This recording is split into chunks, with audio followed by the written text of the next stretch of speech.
Hello everyone, this is Tom Fox, and I would like to welcome you to episode 7 of the FCPA Compliance and Ethics Report. I'm the author of the FCPA Compliance and Ethics blog and the books Lessons Learned on Compliance and Ethics and Best Practices under the FCPA and Bribery Act. Those books are available in hardback, and e-version on Amazon.com. I'm also the author of the ebook GSK in China, A Game Changer in Compliance, which is available for Kindle version on Amazon.com. Today I would like to visit with you about the role of senior management in a compliance program. And I'm not focusing on the role of the Chief Compliance Officer, although a Chief Compliance Officer certainly should be a part of senior management. And I'm not focusing on the role of the Board of Directors. I will do that in a subsequent podcast for your consideration. And I'd like to start or begin with, as a starting point, 4 concepts put forward by Paula Broadwell in her biography of General David Petraeus. And those 4 concepts of what senior management should do are the following. Senior management should get the big idea that compliance is the right thing to do for business. Senior management must communicate that big idea down through the ranks. Senior management must implement this big idea regarding compliance. And then senior management must capture the best practices in compliance and lessons learned and cycle them back through your compliance system to help further improve refinement. So let me go into each one of those individually. The big idea that compliance is good for business. I don't think there's any dispute that compliance will make your company a stronger company. Ethisphere annually releases its list of the world's most compliant companies, and these companies clearly do better than the average on the S&P Fortune 500 Big Board.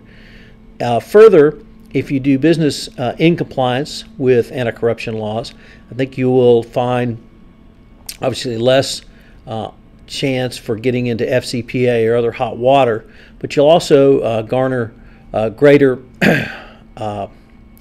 kudos from your various stakeholders, including customers, your employees, your third parties you do business with, your board of directors, everyone who's got an interest in the company. At the most recent House Judiciary Committee hearing, the Department of Justice Representative Greg Andrus said, it's really quite easy to avoid FCPA liability. Don't engage in bribery and corruption. And this is a big idea that I think most companies can get their arms around and their heads around, and certainly management can get their arms around that we are going to do things right. We're not going to do business illegally. We're not going to do business corruptly. We're not going to do business with bribes. So if senior management can get their head around that concept, I think that would go a long way towards getting the big idea of compliance right. Next, communicate these big ideas. So what can senior management do to communicate these ideas? And I'm often asked a question either by a compliance officer or sometimes by a CEO. Well, what can I do to get the CEO involved in compliance?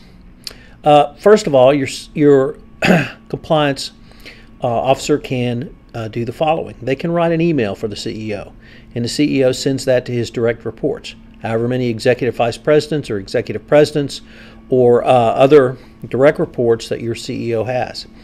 And then the CEO's direct reports cascade that email down to their direct reports, and so on. And if you do that quarterly, so you're asking your CEO to send out an email quarterly, even if the Chief Compliance Officer is writing about it or writing the email, and the CEO doesn't do that, the CEO still has the opportunity to send it out over his name and with his authority. And that communication can cascade down through the entire company. Your CEO can pen a piece separately that can go out. Obviously, that could be ghostwritten by the compliance department or the chief compliance officer. The CEO can say something in an employee newsletter. If you can get your CEO to do a video cast or a podcast or a video message, that's certainly another way to do so. I've seen some CEOs that will open general sales meetings talking about compliance and the importance of compliance to their companies. So you're really limited here only through you're limited only by your imagination about what you can ask your CEO to do. General Electric has an example It's a very intensive compliance program, and as part of that compliance program, a part of their leadership summit annually is dedicated to compliance.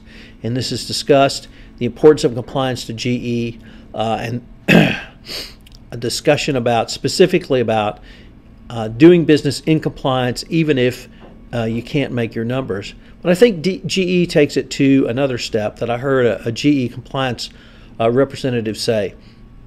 And when I made the statement that it's, if you can't do business in compliance, how that might or might not affect your numbers, she said, that's not the right question to ask, Tom, or that's not the right attitude to have. The question is, or what should be posed is, how are you going to do business in compliance?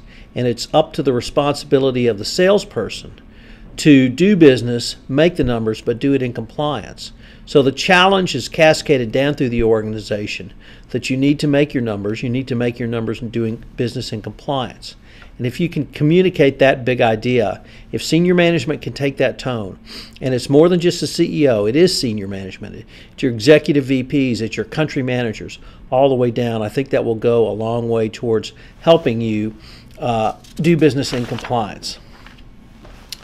Oversee the implementation of the big ideas. Senior management has to take an active role. This does not mean that senior management is down in the weeds.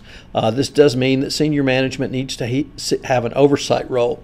And really the best example of this I can give you is last year in the Halliburton settlement of its shareholder derivative action for its FCPA matter, the company created an oversight committee.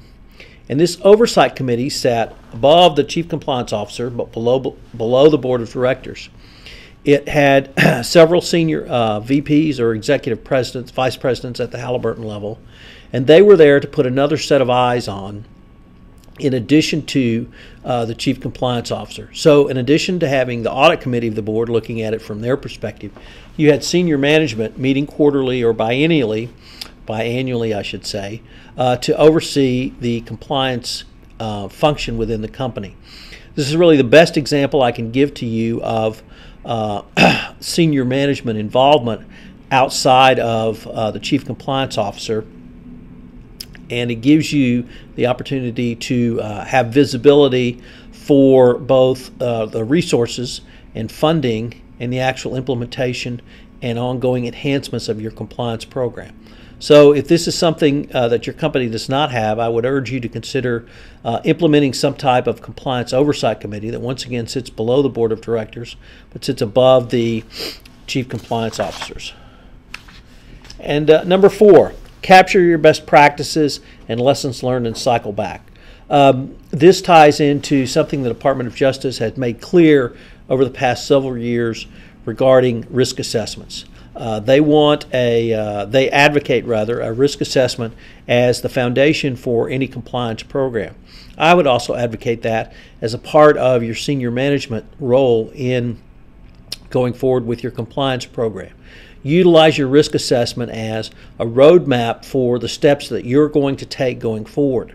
I don't think the Department of Justice wants you to fix every problem immediately. What I think they want to see is a roadmap, and that roadmap means that you have looked at where you're going, you have determined that there are risks that are not being mitigated properly, and you need to put more resources, time, and dedication to managing those risks, whatever those risks might be. So if your sales model is third parties, obviously that's your biggest risk, and that's the risk you need to manage the most closely. But most companies have done so and are certainly working very hard towards managing third-party risk. So your risk might be in your supply chain with your visa processors, your customs brokers, your freight forwarders, any business or entity or person that comes into your company through the supply chain that has a government touch point potentially is an FCPA risk. And many companies aren't managing that as well because they haven't looked at that. So the area of risk assessment might be to show that in your supply chain there are risks which you need to consider, which you haven't previously done so, and move towards ameliorating or managing those risks. And that would certainly be an appropriate function of senior management to do over a longer term period of time. Also, the risk assessment will take a look at new products or new services you may be delivering as a company, and new geographic areas. If these come up, then they also need to be effectively managed going forward. But the point is to assess your risk and then use that as a roadmap going forward. That's something that is appropriate to senior management, especially disciplines outside compliance can bring different perspectives and different ways to manage risk going forward. So I would urge that your senior management oversight committee include such disciplines as internal audit, IT, finance, accounting, human resources, perhaps safety. But once again, you're only limited by your imagination here. So have the appropriate people or the appropriate team as part of your oversight committee. To conclude, the role of senior management is different than the Chief Compliance Officer. It's different than the Board of Directors. And this is one area that is currently evolving. The Department of Justice is, I think, moving towards advocating companies have this additional set of eyes and ears on in a company to help assist in the compliance program. Clearly you have a role for the Board of Directors. Clearly you have a role for the Chief Compliance Officer. But if you can bring senior management in, it helps in other ways that I think are important. One, it helps to have greater buy-in by the different functions in a company. So if your CFO, so if your general counsel is, so if operational group presidents, if you're divided into Eastern and Western Hemisphere, you could have your Eastern Hemisphere Vice President or Executive President. You could have, I mentioned IT, HR, the internal audit. Those functions should also be a part of this committee because they'll bring you greater insight and perhaps new, different, or unique ways to not only look at problems but to solve them as well. This is with, once again, the Halliburton shareholder derivative action. This was really the first time we had seen this discussed, although there was an earlier deferred prosecution agreement that the Department of Justice entered into with Monsanto back in 2005. That was the initial time we saw this talked about. But really, it was fleshed out quite well in the Halliburton shareholder derivative settlement. So if you need a copy of that, you can email me that, or email me a request, and I can certainly send that to you. If you need to get in touch with me in any way, I'm at tfox@tfoxlaw.com.